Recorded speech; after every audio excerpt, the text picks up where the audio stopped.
540장. 찬송가 몇 장? 찬송가 540장 540장? 찬송하시고 시작하시도록 하겠습니다.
조용히 기도하시며 일을 시작하시도록 하겠습니다.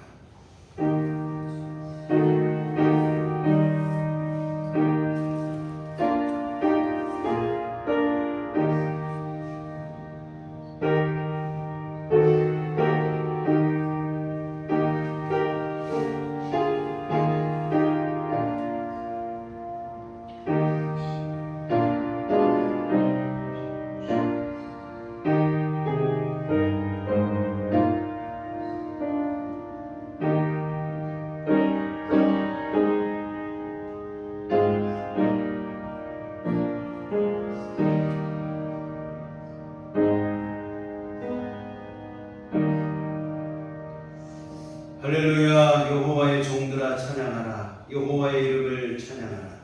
이제부터 영원까지 여호와의 이름을 찬송할지로다. 해 돋는 데에서부터 해 지는 데까지 여호와의 이름이 찬양을 받으시리로다. 여호와는 모든 나라보다 높으시며 그의 영광은 하늘보다 높으시도다. 아멘. 다 같이 자리를 알려서 찬송가 35장 찬송하시겠습니다.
장사한 지 사흘 만에 죽은 자 가운데서 다시 살아나시며 하늘에 오르사 전능하신 하나님 우편에 앉아 계시다가 저리로서 산 자와 죽은 자를 심판하러 오시리라.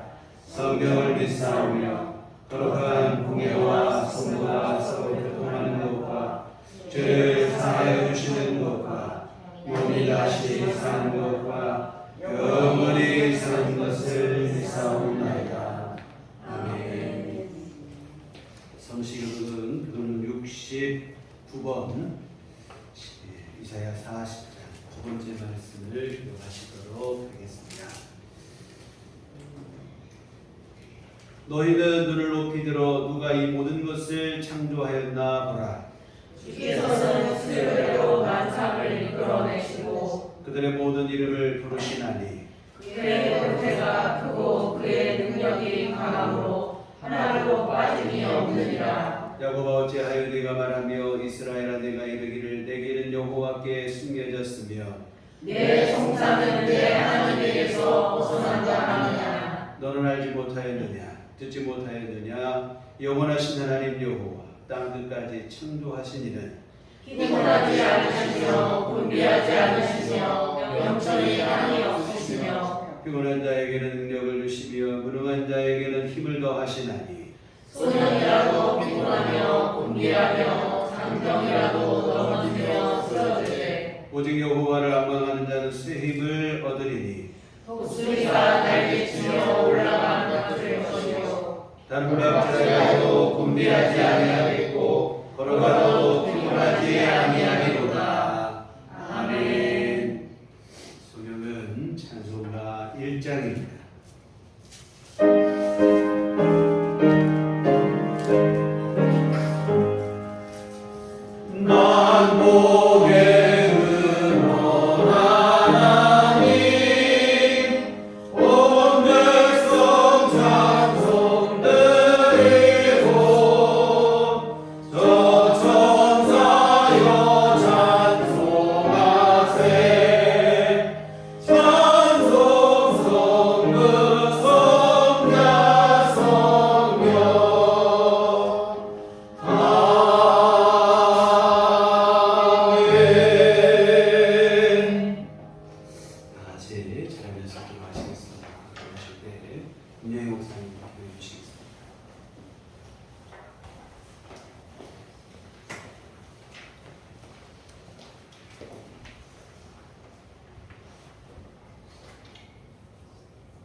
화평하게 하는 자는 복이 있나니 그들이 하나님의 아들이라 일컬음을 받을 것이며 의를 위하여 박해를 받은 자는 복이 있나니 천국이 그들의 것이니라. 은혜와 사랑의 주님, 주님께서 허락하신 복된 날, 주님의 몸된 저를 향한 발걸음을 허락하심을 감사드립니다.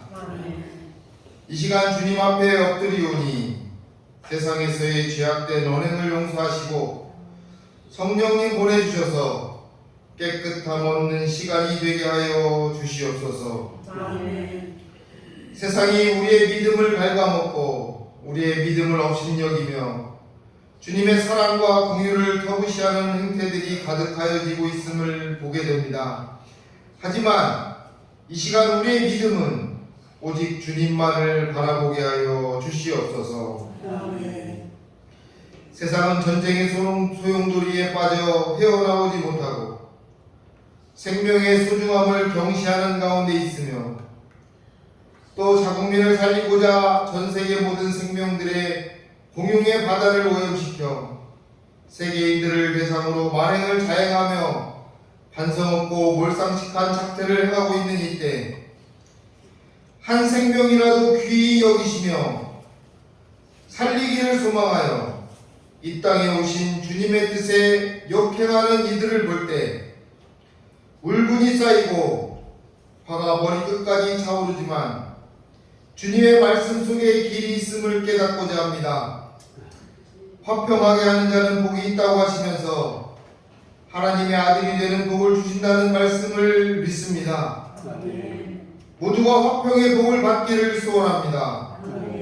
더욱 어두워져가는 세상이지만 화평의 주님으로 인해 밝아지는 세상이 되도록 화평의 주님 도와주시옵소서. 결국은 주님의 나라가 승리하게 되는 줄로 믿습니다.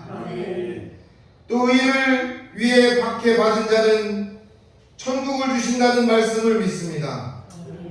우리의 기도가 주님 전에 성달되어서 주님의 뜻이 이 땅에 실현되어지며 주님의 뜻으로 인해 이 땅이 아름다운 하나님의 나라가 되게 하여 주시옵소서. 주님의 몸된 우리들 교회의 모든 구성원들의 기도를 들어주시옵소서. 각자 처해 있는 상황은 다 다르지만 주님께서는 모든 여건을 세세히 기억하고 계신 줄 믿습니다. 어느 곳에 있든지 주님의 뜻을 쫓아 화평한 믿음, 의를 쫓아 살아가는 믿음으로 인해 천국을 맛보는 기쁨을 누리게 하여 주시옵소서. 세상에서의 상처, 아픔, 고통, 좌절, 시리, 분노 등의 모든 사탄적인 것들을 이 시간 주님의 말씀을 들음으로 인해 성령의 도우심으로 인해 용기를 얻고 힘을 얻어가는 복된 예배가 되도록 주님 주관하여 주시옵소서. 모든 예배의 순서를 주관하여 주시옵소서. 이 예배로 인해 주님을 만나며 성령의 뜨거움을 체험하여 세상에서 늘 화평하기를 원하시는 예수 그리스도의 이름으로 간절히 기도합니다. 아멘.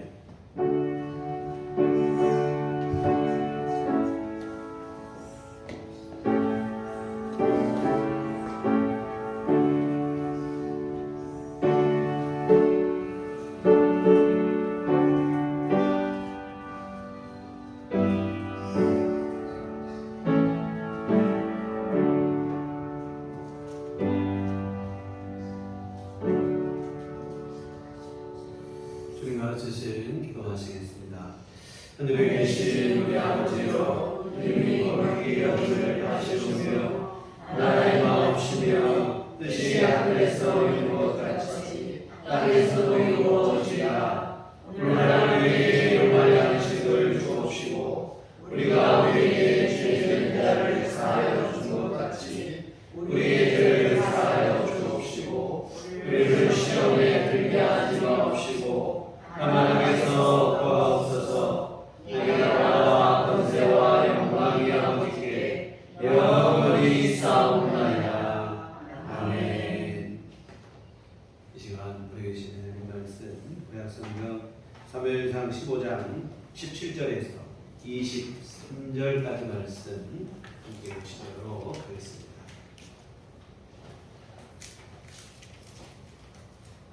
사무엘상 15장 17절에서 23절까지 말씀 우리 다 같이 한 목소리로 또 하시도록 하겠습니다.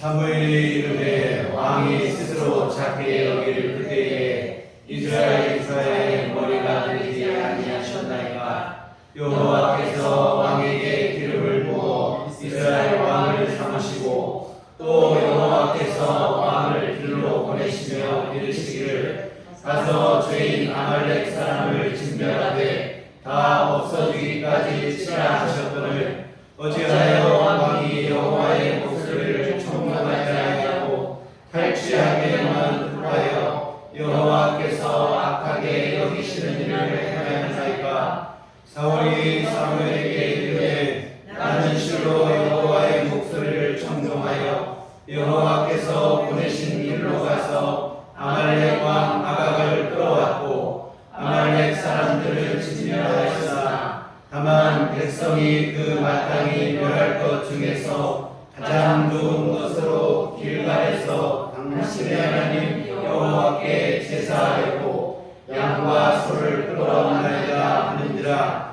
사무엘이 이르되 여호와께서 번제와 다른 제사를 그의 목소리를 청종하는 것을 좋아하신 같이 좋아하시겠나이까. 순종이 제사보다 낫고 듣는 것이 수양의 기름보다 나으니 이는 거역하는 것은 점치는 죄와 같고 완고하는 것은 사신 우상에게 절하는 죄와 같습니다. 왕이 여호와의 말씀을 버렸으므로 여호와께서도 왕을 버려 왕이 되지 못하게 하셨나이다 하니. 아멘. 우리 주님의 주가 통당이 우리 교회 온 교우들 여러분과 늘 함께 하시기를 기원합니다. 아멘. 우리 사회가 변화의 과정에서 많은 시행착오를 겪어갔다는 생각이 듭니다. 특히 인권이라고 하는 부분에서 요즘 많은 혼란이 있는데요. 근래 학생들의 인권이 너무 강조되다 보니 상대적으로 선생님들의 교권이 오히려 침해를 받고 있습니다. 선생님들의 극단적 선택이 잇따르고 있는데 학부모들의 과도한 갑질로 인한 정신적 스트레스를 견디지 못한 때문이라고 합니다. 제 어린 시절만 해도 군사부일체라는 의식이 강했습니다. 임금과 스승과 부모는 같은 겁니다. 정말 그래서 선생님은 그림자조차도 함부로 밟을 수 없는 분으로 이렇게 존경을 했죠. 선생님께서 학기 초 되면 학년 초 되면 가정 방문을 오시는데 그때 학부모님들이 한결같이 하시는 방문은 많이 때려주시라고, 많이 혼내주시라고 그런 얘기를 했어요. 그러나 지금은 체벌은 그만두고 정당한 훈계조차도 시비거리가 되는 그런 세상이 되어버렸습니다. 물론 학생의 인권이 중요하죠. 그리고 과거에는 진짜 일부 비인격적인 교사들로 인해서 부당한 일들 있었던 것도 사실이기도 합니다. 그러나 인권이라고 하는 것은 이기적으로 이용되면 곤란합니다. 자신의 인권이 중요하면 타인의 권리도 중요합니다. 이 서로 간의 존중이 반드시 밑바탕에 깔리고 선행이 되어져야 됩니다. 그때 비로소 정당한 인권이 상호간에 지켜지게 되어질 것입니다. 인권이 오히려 이기적인 무기가 돼서 다른 누군가를 죽음으로 몰아간다면 이건 인권이 아니라 인간다움을 상실하는 일이 되어지는 것입니다. 내 자식이 귀하면 남의 자식도 귀하다는 생각을 꼭 해야 될 것 같아요. 선생님도 선생님이기 이전에 누군가의 소중한 자식입니다. 죽음 외에는 선택할 길이 없을 정도로 코너로 몰아넣는 그러한 일은 너무 비정한 일이 아닌가 하는 생각을 해봅니다. 여하튼 인권, 자신의 권리 소중하긴 하지만 이런 것을 주장하기 전에 우리 모든 사회가 사람다움, 인간다움을 회복하는 일이 우선일 것 같다는 생각을 해보며 더 이상 이런 비극적인 일이 발생하지 않았으면 좋겠다는 생각 또한 함께 해봅니다. 지난주 우리는 요나단의 믿음과 용기에 대해서 함께 살펴봤습니다. 모두가 두려워 떠는 순간에 요나단은 하나님의 구원하심은 사람이 많고 적음에 달려있지 않다며 부하장수 한 명만을 대동하고 적진을 향해 나아갔습니다. 이런 요나단의 용기 있는 믿음의 행동이 기폭제가 되어서 숨어있던 군사들도 또한 도망갔던 군사들도 돌아와서 전쟁에 함께 참여하고 결국은 승리를 장식하게 되었습니다. 여하튼 요나단의 믿음, 그의 용기가 참 대단함을 함께 살펴봤는데 오늘은 그의 아버지 사울 왕의 행적을 함께 살펴보려고 하는데 안타까운 것은 요나단의 아버지 사울은 요나단과 같은 그런 믿음을 보여주지 못했다고 하는 사실입니다. 물론 전쟁은 승리를 했어요. 그런데 문제는 이기고도 오히려 하나님께 책망을 받게 되었다고 하는 사실입니다. 사실 오늘 본문은 기록을 보니까 1년 전에 한번 우리 교회에서 살펴봤던 말씀이에요. 그래서 그냥 오늘 본문을 넘어갈까 생각했다가 귀한 교훈이 되는 말씀입니다. 복습하는 마음으로 한 번 더 살펴보려고 합니다. 네, 오늘 본문의 상황은 어찌 보면 사울에게는 하나님께서 허락하신 마지막 한 번의 기회입니다. 이미 앞에서 보신 것처럼 사울은 처음에 가졌던 그 겸손함을 다 잃어버리고 하나님을 실망시켜드렸습니다. 그러나 하나님은 이 사울을 쉽게 포기하지 않고 한 번 더 기회를 주십니다. 그래서 오늘 본문은 지난번에 그 실수를 만회할 수 있는 기회라고 보시면 될 것 같아요. 그러나 결과적으로는 다시 주어진 한 번의 기회가 오히려 하나님의 심판을 재촉하는 일로 작용하고 말았습니다. 욕심에 사로잡힌 나머지 하나님의 명령에 순종하지 못한 것인데요. 그러면 본문으로 들어가 보겠습니다. 하나님은 사울에게 이 아말렉 군대를 치라는 명령을 주십니다. 아말렉은 출애굽하는 이스라엘 백성들을 공격하여 곤경에 빠뜨렸던 민족인데 오늘 본문 전에 있는 2절에 보시면 만군의 여호와께서 이같이 말씀하시기를 아말렉이 이스라엘에게 행한 일 곧 애굽에서 나올 때 길에서 대적한 일로 내가 그들을 벌하노니. 출애굽할 때 이스라엘 백성들이 힘들고 어려운 중에 있는데 아말렉 군대가 공격해서 이스라엘을 공격에 빠뜨렸는데 그때의 일을 하나님께서 벌하시겠다면서 아말렉을 치라고 하십니다. 그런데 하나님은 아말렉을 치되 모든 것을 진멸하라는 특별한 명령을 주십니다. 3절 지금 가서 아말렉을 쳐서 그들의 모든 소유를 남기지 말고 진멸하되 남녀와 소아와 젖먹는 아이와 우양과 낙타와 나귀를 죽이라 하셨나이다 하니 남녀노소를 가리지 말고 모두 진멸하라. 짐승이나 모든 전리품도 마찬가지입니다. 하나도 남기지 말고 철저하게 멸하라 하시는 겁니다. 이에 사울은 하나님의 이 명령을 받고 군사를 모집하여 아말렉과 전쟁을 일으켰고 보기 좋게 그 전쟁에서 승리를 거둡니다. 그런데 사울왕은 지금 승리는 거뒀는데 하나님께서 명령하신 진멸하라는 하나님의 명을 불순종하고 아각 왕과 살찌고 좋은 양과 소를 남긴 것이 아말렉 왕 아각을 죽이지 않은 것은 자신의 전복을 가시하기 위함인 것 같아요. 적의 수장을 생포했다는 것은 죽인 것보다 훨씬 더 좋은 성과로 평가를 받기 때문입니다. 그리고 살진 짐승을 남긴 것은 뭐도 말할 것도 없고 욕심이에요. 진멸하자니 왜 이거 갖다 진멸하라고 하시나 아까운 마음이 드는 거예요. 하나님의 말씀보다는 마음속에 있는 욕심이 더 강하게 작용을 했습니다. 이와 같은 사울은 전쟁에는 승리했는데 전후 처리 과정에서 하나님의 명령에 순종하는 일에는 승리하지 못해요. 실수를 범하고 맙니다. 물론 세상의 방식이라면 사울처럼 하는 게 맞죠. 그러나 신앙의 차원에서 본다면 사울은 중차대한 실수를 저지르는 거예요. 자기 과시와 탐욕에 의한 행동으로 하나님의 뜻에 순종하지 못하는 불순종의 죄를 지은 것입니다. 이와 같은 사울은 전쟁에는 승리했지만 자신과의 싸움에서는 패배를 했어요. 이기고 오히려 하나님께 버림받는 불행한 일이 벌어지고 마는데 여러분 진정한 승리는 하나님의 은혜를 알고 하나님의 그 은혜 앞에 감사할 때 그때인 줄 믿습니다. 우리가 아무리 대단한 승리를 거두고 성과를 얻었다 할지라도 자기 마음을 지키지 못하여 교만에 빠진다든지 자기를 과시한다든지 그렇게 되면 승리도 아니고 이것은 패배에 지나지 않습니다. 이와 같은 사울은 자기 욕심과 교만으로 인해 승리의 마침표를 찍지를 못했어요. 일이 이렇게 되자 하나님은 사무엘을 부르시면서 11절 말씀해 보시면 내가 사울을 왕으로 세운 것을 후회하니 그가 돌이켜서 나를 따르지 아니하며 내 명령을 행하지 아니하였습니다 하시니라. 사무엘이 근심하여 온 밤을 여호와께 부르짖습니다. 하나님께서 사울을 선택함을 이제 후회하십니다. 이런 얘기를 하시는 거예요.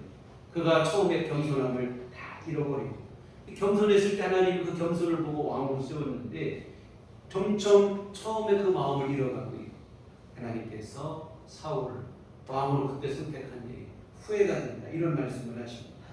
그 말씀을 듣고 사무엘이 밤새 기도한 다음에 어떻게 된 일인지 사건의 정황을 알아보기 위해서 사울을 찾아갑니다. 그런데 사울을 만나지를 못해요. 사울이 자기를 위해서 갈멜에 기념비를 세운 후에 길갈로 내려갔다는 말만 듣게 되어집니다. 12절에 보면 사무엘이 사울을 만나려고 아침에 일찍이 일어났더니 어떤 사람이 사무엘에게 말하이르되 사울이 갈멜에 이르러 자기를 위하여 기념비를 세우고 발길을 돌려 길갈로 내려갔다 합니다. 여기서도 사울이 얼마나 자기 과시를 좋아하는 교만한 마음에 빠졌는지를 알 수 있습니다. 사실 전쟁에 승리한 것은 하나님의 은혜입니다. 전쟁의 승패는 전적으로 하나님의 손에 달렸다는 게 이스라엘 백성들의 기본적인 신앙입니다. 지난주에 보신 것처럼 요나단도 하나님의 구원하심, 사람의 많은 부족함에 달리지 않고 우리가 적어도 하나님이 함께 하시고 적을 우리 손에 붙이면 승리할 수 있다는 게 요나단의 믿음이었고 다 이런 믿음이에요. 그런데 사울은 전쟁에 이기고 나니까 우쭐한 마음이 되어진 것입니다. 승리를 베푸신 하나님께 감사를 드리기보다는 자기를 과시하기 위한 기념비를 세운 것입니다. 이 왕이 되기 전 또 왕이 되고 나서 처음 사울은 너무나 겸손한 사람이었는데 그때 그 겸손이 어디로 사라지고 말았는지 완전히 교만에 사로잡히게 되어집니다. 여하튼 사울이 길갈로 갔다는 소식을 듣고 사무엘은 곧바로 길갈로 향합니다. 거기서 사울을 만나게 되어지는데 바로 오늘 우리가 읽은 본문의 말씀의 내용입니다. 이 사무엘이 찾아오니까 사울이 반색을 하며 기쁘게 맞이합니다. 13절에 보면 사무엘이 사울에게 이르되 사울이 그에게 이르되 오나거든 당신은 여호와께 복을 받으소서 내가 여호와의 명령을 행하였나이다. 사실 이 뻔뻔하게 이루 말할 수 없어요. 내가 하나님의 명령에 순종했다. 사무엘을 기쁘게 맞으면서 이런 얘기를 하니까 사울이 그 뻔뻔한 거짓말 앞에 사무엘이 정색하며 뭐라고 하냐면 14절 사무엘이 이르되 그러면 내 귀에 들려오는 이 양의 소리와 내게 들리는 소의 소리는 어찌 됨이니까 하니라. 하나님의 말씀에 순종하여 아말렉을 진멸했다면 도대체 내 귀에 들리는 지금 이 양의 울음소리가 소의 울음소리는 뭐냐? 아무 소리 안 나야 되는 거 아니냐? 뭐 이런 얘기예요. 그래서 사울이 불러대기 시작합니다. 이는 자기 욕심을 위해 남긴 게 아니라 하나님 앞에 제물로 바치기 위해서 가장 좋은 것으로 구별해 놓은 것이다. 이런 얘기를 변명으로 늘어놓는 내가 하나님 앞에 제물로 바치려고 한 것이지 내 욕심 때문 아니다. 이런 얘기합니다. 그러나 뻔한 이 변명이 사무엘에게 통하지 않죠. 오늘 22절 말씀에 보면 사무엘이 이르되 여호와께서 번제와 다른 제사를 그의 목소리를 청종하는 것을 좋아하신 같이 좋아하시겠나이까. 순종이 제사보다 낫고 듣는 것이 수양의 기름보다 나으니 이는 거역하는 것은 점치는 죄와 같고 완고한 것은 사신 우상에게 절하는 죄와 같으니라. 설령 사울의 말이 변명이나 거짓이 아니라 할지라도 진짜로 하나님께 예배하기 위해서 좋은 짐승을 남겨놓은 것이 사실이라 할지라도 그런 예배라면 하나님께서 기뻐하시지 않는다는 것입니다. 하나님의 말씀에 순종하지 않는 예배는 하나님께서 원하시는 일이 아니라 하나님의 말씀을 듣고 순종하는 것을 기뻐하시지 단지 예배를 거창하게 드리고 많은 예물을 막 바친다고 그런다고 기뻐하시는 것이 아니라는 말씀입니다. 우리가 착각하지 말아야 할 게 바로 여기 있습니다. 예배 안 가지고 내가 11조하고 헌금 열심히 하면 다 된 줄로 아는데 그렇지가 않아요. 그것도 중요하지만 더 앞서 우리가 해야 될 게 뭐냐면 매일의 일상의 우리 삶 속에서 하나님의 뜻대로 순종하며 살아가야 될 줄 믿습니다. 빛과 소금의 역할을 감당하며 삶의 자리에서 하나님 자녀다운 삶을 살아내셔야 돼요. 그리고 이런 삶을 살면서 하나님 앞에 예배를 드릴 때 그 예배가 진정한 예배가 되어지는 줄 믿습니다. 다만 오늘 본문에 대한 오해는 없기를 바라요. 오늘 말씀을 잘못 생각해서 예배는 아무것도 아니고 하나님은 순종만 기뻐하시고 예배는 아무것도 아니다. 이렇게 오해를 하는 경우가 종종 있는데 아니에요. 예배도 중요하고 순종도 중요한 줄 믿습니다. 그리고 정말로 주님의 말씀에 순종하는 사람이라면 예배를 반드시 당연히 귀중히 여기게 돼 있어요. 가끔 이런 말씀하시는 분들을 많이 하는데 예배만 열심히 드리고 뭐하고 교회만 열심히 다니고 뭐하냐. 하나님 말씀대로 살아야지. 나는 교회도 안 다니고 예배도 안 드리지만 나는 하나님하고 늘 동행하고 하나님 말씀대로 살고 있다. 그럴듯한 말이긴 한데요. 말 중에 모순이 있는 거예요. 하나님 말씀대로 살고 하나님과 늘 동행하는 사람이라면 당연히 하나님께 예배드림을 귀중히 여기게 되어 있습니다. 하나님은 영과 진리로 예배하는 자를 찾으신다고 했어요. 이런 예배하는 사람을 찾으시고 예배를 기뻐하시는 하나님을 아는 사람이 그 예배를 뒷전으로 할 수는 없는 일이겠죠. 여하튼 오늘 말씀에 대한 오해는 없기를 바라요. 예배를 무시하는 말씀이 아니에요. 순종 없는 예배가 주님의 인정을 받지 못한다는 말씀이지 예배 자체를 하나님께서 아무것도 아닌 것으로 여긴다는 말씀은 결코 아닙니다. 여하튼 주님의 말씀에 순종하며 올바른 예배를 드리라 하시는 말씀으로 이해했으면 좋겠습니다. 여하튼 우리가 종종 범하는 오해가 바로 그거예요. 일주일 동안은 내 마음대로 막 살고 주일에는 1시간 예배하고 헌금했으니까 나는 할 일 다 했고 그동안 모든 일에 대한 면죄부가 주어지겠지. 착각이에요.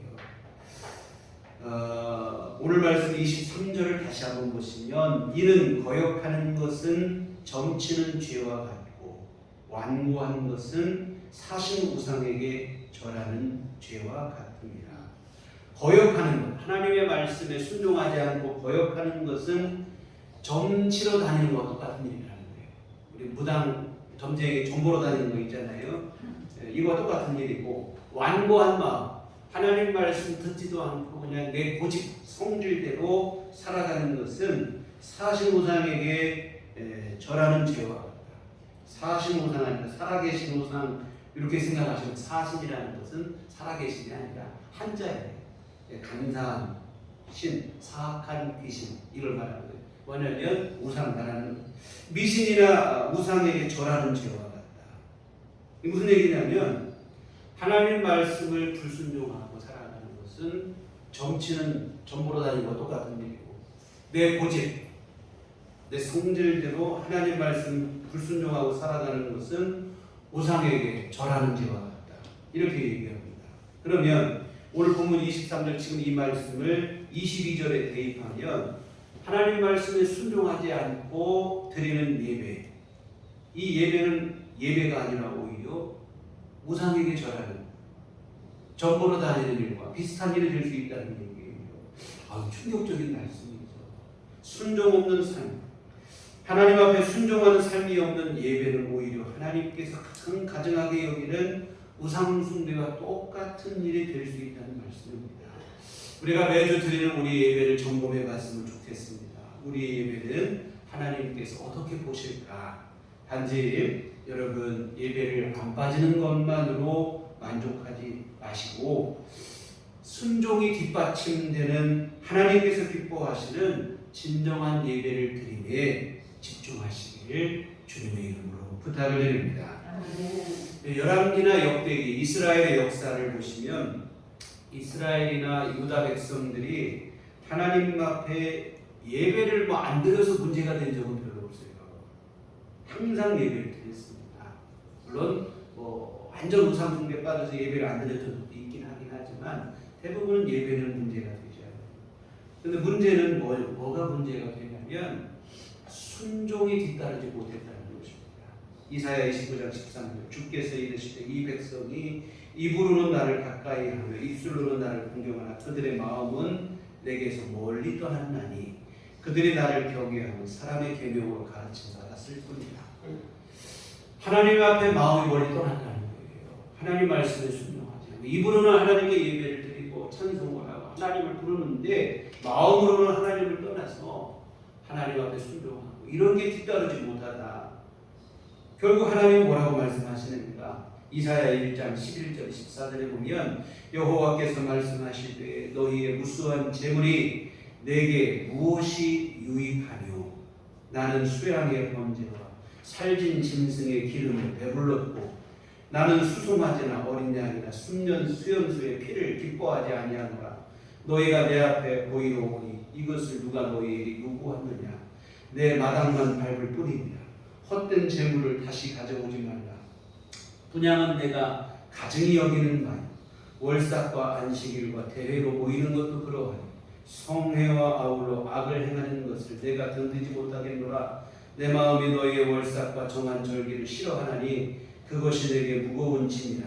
내가 지기에 곤비하였느니라.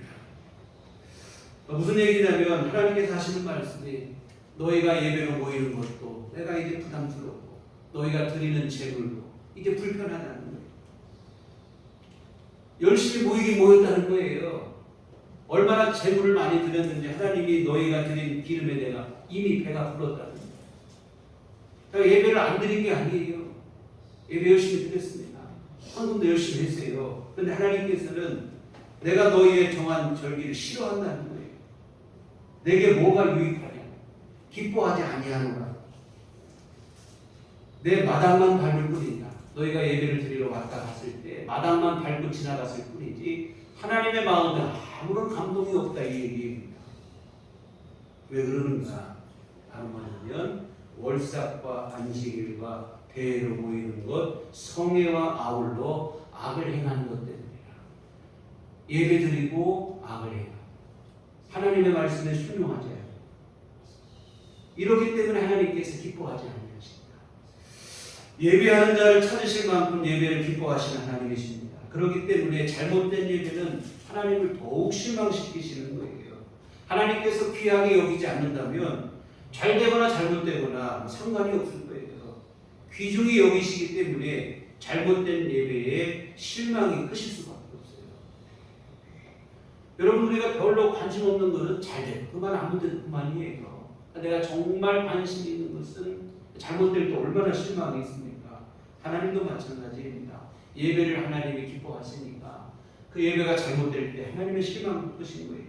이 말라기에 보시면 또 충격적인 말씀도 하시는데 말라기 1장 10절에 보면 만군의 여호와가 이르노라 너희가 내 제단 위에 헛되이 불을 다루지 못하게 하기 위하여 너희 중에 성전물을 닫을 자가 있었으면 좋겠도다.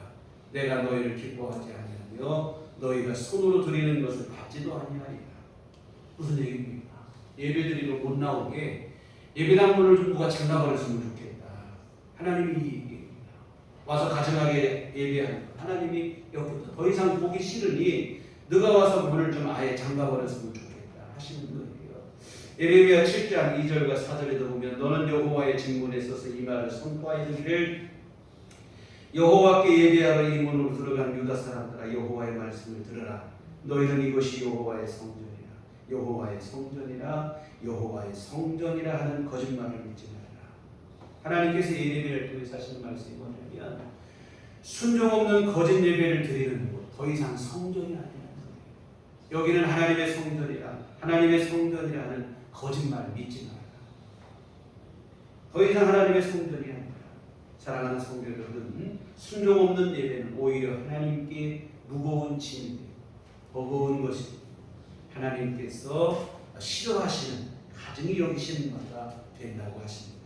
아무리 많은 재물을 드린들 하나님께서 하나도 기뻐하시지 않습니다. 하나님께서 가장 가증하게 여기시는 우상 숭배와 다를 바가 없다고까지 말씀하십니다. 여러분, 우상 숭배를 하나님께서 얼마나 싫어하시는지 십계명에서 분명하게 말씀을 하셨습니다. 뭐냐면 우상을 새기지 말고 만들지 말라. 그 우상을 만드는 이 우상 숭배하는 죄를 짓는 사람들에게는 하나님께서 3, 4대까지 이렇게 벌을 내리실 것이다. 이런 얘기까지도 하셨습니다. 그런데 순종 없이 드린 예배가 바로 이와 같은 우상 숭배와 매한가지다. 충격적인 말씀입니다. 사실 저는 그런 생각을 했어요. 우상 숭배에 있어서만큼은 하나님 앞에 자신 있다고 생각을 했어요. 제 어머니 뱃속에서부터 교회를 다녔고 미신이라고 하는 것은 어릴 때부터 철저하게 배격하며 살았습니다. 어린 시절에 미신을 섬기고 아이들도 우리 어린애들도 부모님 따라서 하니까 학교 가는 길에 큰 나무가 있었어요. 국민학교 가는 길에 큰 나무가 있어요. 그 나무에다 사람들이 떡도 갖다 바치고 불도 켜서 촛불도 띄우고 이런 일을 했어. 친구들이 그 나무는 올라가도 안 되고 나무 가지를 꺾어도 안 되는데 큰 벌을 받는 거. 제가 아니라고 일부러 나무 가지를 꺾어 보이기도 하고 그러면서 제가 우상 숭배하는 것을 어릴 때부터 미신으로 여기고 하지도 않고 군대에서 신문에 보면 오늘의 운세가 맨날 신문에 오늘의 운세가 나오고 군대에서 하도 할 일이 없으니까 오늘의 운세가 뭐가 나오나 서로 보고 얘기하고 장난. 근데 저 장난으로도 그걸 보지 재미삼아도 보지 않았습니다. 그런데 오늘 말씀을 보면 생각을 달리하게 되는 거예요. 제가 순종의 삶을 살았는지 살펴보니까 부족한 게 너무 많죠. 물론 예배는 열심히 드렸습니다. 제 기억에 주일 예배를 빠져본 적이 없는 것 같아요. 그러나 순종이 충분히 뒷받침되지를 못했어요. 평생을 빠지지 않고 예배를 드렸지만 이 수많은 예배가 때로는 하나님을 불편하게 해드릴 수도 있었겠구나 하는 생각을 하게 되니 송구한 생각이고 또한 충격적입니다. 정말 여러분 어떻습니까? 오늘 여러분은 주님의 말씀에 순종하고 사십니까? 오늘 우리가 드리는 이 예배가 하나님 기뻐 받으실 만한 예배라고 생각을 하십니까? 지난 한 주를 우리 돌아봤으면 좋겠습니다. 나는 하나님의 말씀에 순종하며 지난 한 주를 살아야 됩니다. 내 뜻과 주장과 고집과 성질을 내려놓고 하나님의 뜻에 순종하는 삶을 살아야 됩니다. 우리가 보통 믿습니다. 아멘. 이 말은 잘하는데 정말로 그 말씀을 믿고 사는지를 생각해 볼 때는 부끄러울 때가 사실은 자신 없을 때가 많이 있습니다. 야고보 사도께서는 행함이 없는 믿음은, 다시 말해 순종이 뒤따르지 않는 믿음은 죽은 믿음이라고 했습니다. 여러분, 믿음은 말에 있는 게 아니라 순종함에 있는 것입니다. 믿는다는 말은 순종한다는 말과 같은 뜻으로 믿으면 우리가 여러분 순종하게 되어 있는 것인데, 그런데 우리가 그러지 못할 때가 많이 있는데요. 여러분, 하나님의 말씀에 순종하시는 삶이 되시기를 주님의 이름으로 부탁을 드립니다. 자주 드리는 말씀이죠. 시편 119편 105절, 주의 말씀은 내 발의 등이요 내 길의 빛이니이다. 여러분, 빛과 등불이 무엇입니까? 어두운 길을 비춰주는 것입니다. 칠흑같은 캄캄한 밤길, 빛이 있으면 길이 드러나게 돼요. 보이게 되어집니다. 여러분, 어두운 밤길에 여러분 운전을 우리가 하시면 어떻게 하십니까? 내 머릿속에 길이 이렇게 돼 있고 저희가 좌회전을 보여주고 이렇게 생각해서 여러분의 기억을 더듬어서 운전을 하십니까? 아니면 자동차 헤드라이트를 켜십니까? 당연히 헤드라이트를 켜고 여러분이 운전을 하시죠.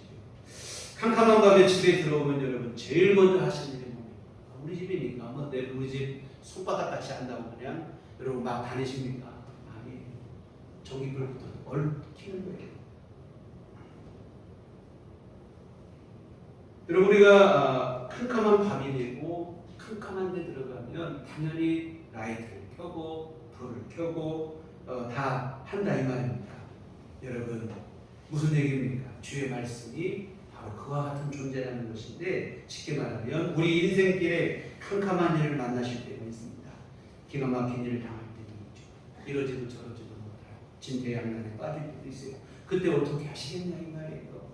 내 방법으로 어떻게 내 경험으로 문제를 해결하고, 아니면 빛이 되신 하나님의 말씀을 따라 우리가 어두우면 불을 켜듯이 자동적으로 캄캄하게 주의 말씀이 빛이 되시지, 주의 말씀이 등불이 되시지 하면서 하나님의 말씀을 찾고 그 말씀대로 순종하느냐, 여러분 그런 삶이 되시라는 얘기입니다. 주의 말씀이 내 발의 등이요 내 길의 빛이라는 말씀이 바로 그런 의미의 말씀입니다. 근데 우리가 입으로는 이 말씀을 암송을 하지만 실제 상황 속에는 그렇지 못할 때가 있어요. 캄캄한 일을 만날 때, 낙심할 때, 절망적인 일이 찾아올 때 어떻게 하십니까? 인간적인 방법을 찾느라고 밤새 고민하기도 하고, 어두운 밤에 불을 켤 줄을 알고 밤길을 운전할 때 라이트를 켤 줄은 알지만 인생의 밤길에서 진정한 빛이 되시는 하나님의 말씀을 붙잡는 일에는 익숙하지 못할 때가 있더라니 말입니다. 정말 여러분, 주의 말씀이시면 순종하는 삶을 살아가시는 여러분 모두가 되시기를 부탁을 드립니다. 아멘. 여하튼 이런 순종, 주의 말씀이면 내가 그대로 살겠습니다. 순종하는 삶을 살아가면서 하나님 앞에 예배를 드릴 때 그 예배가 하나님을 기쁘시게 하는 예배가 된다는 게 오늘 본문의 말씀의 핵심이 되어집니다. 바울 사도께서는 이를 두고 뭐라고 했냐면 로마서 12장에 거룩한 산제사라는 얘기를 썼어요. 우리 삶이 곧 예배가 돼요. 하나님 앞에 온전한 거룩한 살아있는 예배가 이 얘기입니다.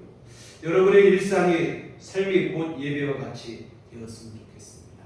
여러분의 일상의 생활 중에 어느 한 부분을 임의로 뽑아서 살핀다 해도 하나님 앞에 부끄러울 것이 없는 자신감 있는 그러한 삶이 있다면 여러분이 바로 거룩한 산 제사를 하나님 앞에 드리는 진정한 예배자가 되어질 줄 믿습니다. 사랑하는 성도 여러분, 완고함과 거역함은 점을 치는 것이나 우상 앞에 절하는 것과 매한 가지라는 오늘 본문의 말씀을 명심하셨으면 좋겠습니다. 순종하는 삶이 뒷받침되지 못하는 예배는 미신이나 우상 숭배에 불과함을 잊지 마시기 바랍니다. 여러분의 삶 속에서 만나는 결정과 선택의 순간 하나님의 말씀이 답이 되고 결론이 돼서 그 뜻에 순종하시기 바랍니다. 내 고집과 주장과 성질을 내려놓고 주의 말씀에 순종하는 삶이 되시기 바랍니다. 이렇게 순종함으로 사시고 이 순종하는 삶의 뒷받침 속에서 하나님 앞에 예배를 드리시는 진정한 예배자가 다 되시기를 주님의 이름으로 축원합니다. 기도하시겠습니다. 하나님 아버지, 우리 하나님 앞에 온전한 예배로 나아가는 삶이 될 수 있도록 도와주시옵소서. 우리 예배가 한 시간 이 예배에 국한된 것이 아니라 우리 삶이 곧 하나님 앞에 예배와 같이 하나님의 뜻에 순종하며 살아가는 삶이 될 수 있도록 도와주시옵소서.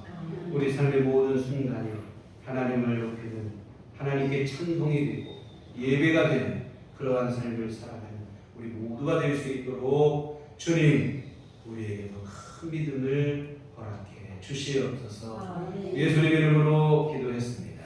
아멘. 찬송가 우리 435장 찬송가 435장 읽어주시겠습니다.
주님의 귀하신 은혜를 감사를 드립니다. 연약하고 우매한 우리를 하나님 지극히 사랑하시고 우리 매일의 삶을 지켜주시고 하나님의 순간 우리 삶 속에 동행하여 주심을 감사를 드립니다.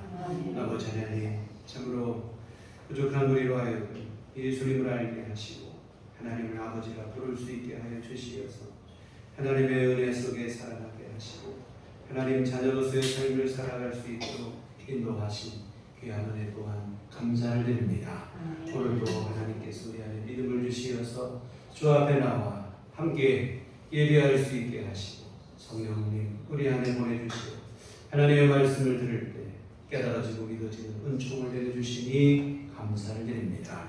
이 모든 주의 은혜 감사하여 주 앞에 이 헌금을 드립니다. 하나님 기뻐 받아 주시옵소서. 하나님의 귀한 일들 이루게 주여 복을 내려 주시옵소서. 하나님 또한 헌금을 드리고 몸과 마음과 시간과 정성을 주 앞에 드려 하나님 앞에 예배한 모든 신령들을 주여 축복받아 주시옵소서. 하나님 은총을 내려 주시되 오늘 귀한 말씀처럼 우리에게 순종하는 믿음을 허락하여 주시오. 하나님을 높이게 하여 주시옵시고 하나님께 영광이 되고 하나님의 기쁨이 되는 참된 믿음의 삶을 살아갈 수 있도록 주여 은총 내려 주시옵소서. 우리가 험한 세상에 살아가지만 이처럼 하나님께 찬송이 되고 기쁨이 되는 귀한 삶을 살아가기 부족함이 없는 믿음을 우리에게 허락하여 주시옵소서. 하나님 아버지 또한 주님 앞에 간구하옵기는 우리 교우들 모든 가정마다 귀한 심령마다 주님께서 친히들 동행하시고 하나님 함께하여 주시기를 간절히 기도하옵고 원하옵나이다. 아버지 하나님 필요한 것 주님께서 다 하시오니 일용할 모든 것들을 날마다 보호 주시어서 아버지 하나님 경제적으로도 또한 아버지 하나님이여 삶 속에서 필요한 여러 은혜 속에서도 부족함이 없는 삶을 누리는 삶을 살아갈 수 있도록 하나님 도우시고 함께해 주시옵소서. 아버지 하나님께서 늘 베푸시고 하나님 채워주시는 은혜 속에서 주의 은혜로 아버지 하나님의 삶의 평강을 누리게 하여 주시옵시고 주님의 위로하심이 있게 하여 주시옵시고 하늘의 안식이 있는 삶이 될 수 있도록 주여 도와 주시옵소서. 아버지 하나님 육신 연약한 자들 위해서 또한 기도합니다. 하나님 건강을 내려 주시옵소서. 아버지 하나님께서 함께 하시고 쓰임을 허락하여 주시어서 늘 힘있게 아버지 하나님 활동하게 하여 주시옵시고 아버지 하나님 우리 모든 교우들 늘 건강함 속에서 하나님의 신은혜 속에 하루하루 아버지 하나님 모든 삶 속에 불편함과 어려움이 없는 삶이 될 수 있도록 주께서 도와 주시옵소서. 아버지 하나님 한 주간 또 우리 살아갈 때도 주님 도우심 속에 거하게 하여 주시옵시고 하나님 은혜 안에 살아가는 삶이 되게 하시고 우리가 하나님의 자녀임을 잊지 않고 우리 삶의 어느 곳에 있든지 하나님 자녀답게 우리 삶을 살아갈 수 있도록 도와주시옵소서. 예수님 이름으로 기도했습니다. 아멘. 교회 소식 시간입니다.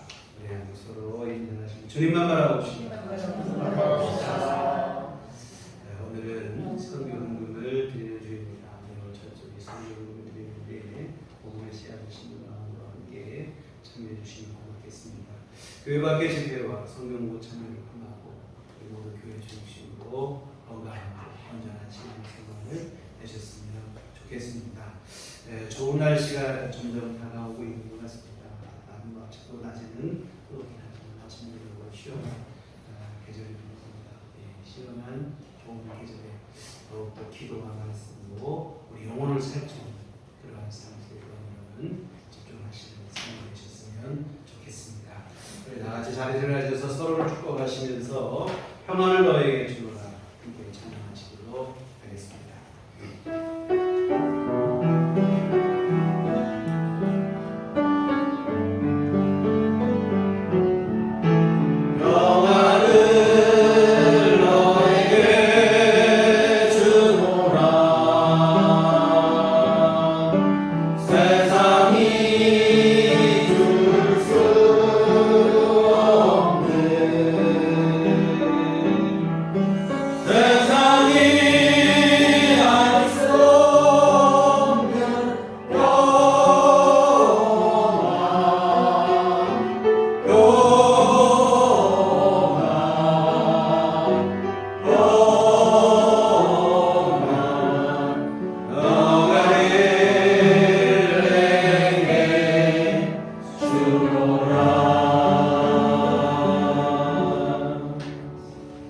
오직 성령이 너희에게 임하시면 너희가 권능을 받고 예루살렘과 온 유대와 사마리아와 땅 끝까지 이르러 내 증인이 되리라.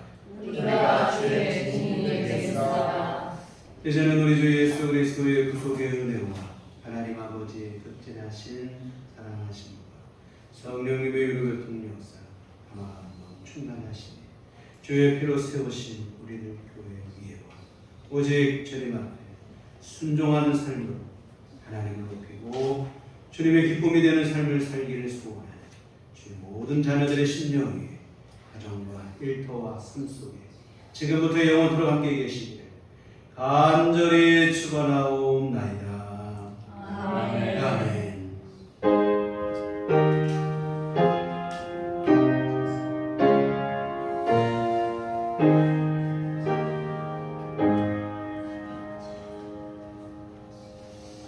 감사합니다. 네, 오늘 주일 안의를 마치도록 하겠습니다.